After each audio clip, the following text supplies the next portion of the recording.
Hey guys, hopping on today to answer more of your questions. So today's question that I am answering is the question of, do I need to have a name for my copywriting business? Great question, and the answer is no, you don't need to. You can if you want to, but you don't necessarily have to have a separate name for your business. I write copy as Nicki Krozek. My portfolio site is just nikkicopy.com. But I've never added a name to my business. Now, you can if you want to, absolutely. If you're like, oh, I want to come, it's going to make me feel like more of a business, that is perfectly fine.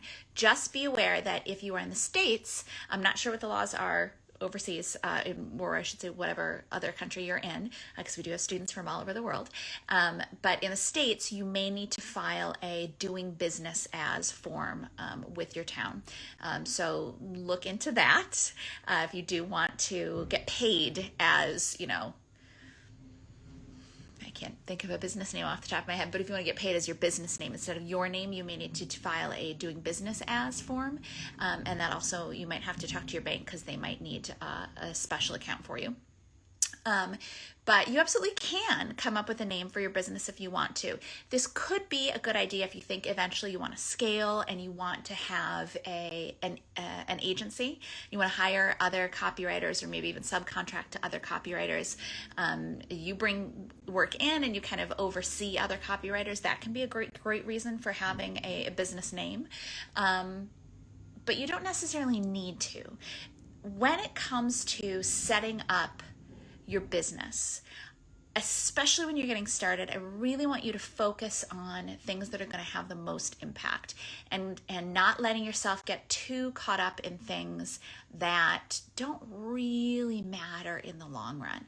And frankly, one of those can be your name. Now, if you go for a business name, you obviously want to make sure that business name makes sense and it doesn't confuse people and that kind of thing. But at the same time, deciding like, oh, do I need a business name? Can I just go, or is it okay to just use my name? You can just use your name. That's fine. Just be very careful about, like I was saying, there are a lot of things when we're getting set up in our business that can seem like super important things and we spend a lot of time on them, and they're really not. Like the idea of a logo. Oh, well, I need a logo. I need to get my logo designed. You don't need a logo. People will hire you without a logo. You do need a website and you need samples on that website. But you also at the same time don't necessarily need to have your website complete and finalized before you even start pitching clients. So I want you to always have a bias toward, or I would recommend that you always have a bias toward forward action, things that are actually going to move your business ahead. It's really easy to get caught up in little details, which is also, by the way, a sign that your resistance is kicking in. CCA students, we talk about resistance a lot because we face it all the time. But getting yourself caught up in things like, well, what's my business name going to be? Should I have a business name? Should I not have a business name?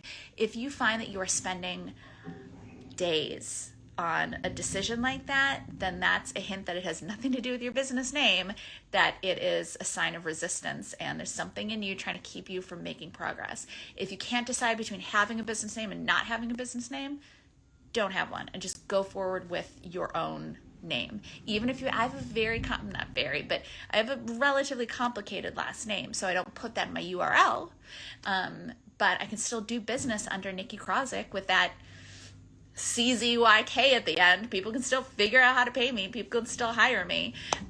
So even if you have a complicated name, don't worry about it too much. But be careful about spending too much time on stuff that is not moving you forward. Like, do I need this? Do I need this? Do I need a logo? Do I not need a logo? Who's going to design my logo?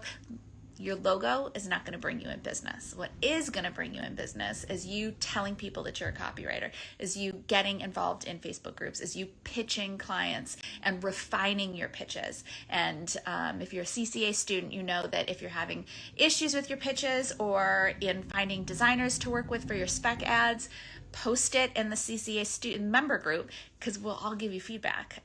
That's part of the purpose of the group is to support each other with our wins, and when we're feeling challenged or when resistance comes up, but also to give feedback.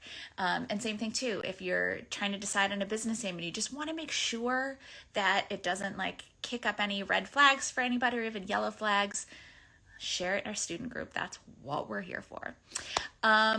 So keep moving forward. Be very careful about decisions like, should I have a business name? Should I not have a business name? That are slowing you down. Like I said, if you find yourself mulling over a decision for more than an hour even, then it's a sign that you need to move on. It's keeping you from making progress. Pick something and move on, because in the long run, it's probably not going to be that big of a deal, but also nothing's written in stone. You could decide to have a business name and then be like, you know what? I'm going to change my mind and go back to just my regular name, or vice versa. Is it ideal? No, but nothing is written in stone. You can always make changes. You can make changes to your website. You can make changes to how you market yourself. You can make changes to your logo, to all that stuff. But just keep making progress. Make sure that you have a bias toward action versus a bias toward indecision, because that is how you will make progress and how you'll find success.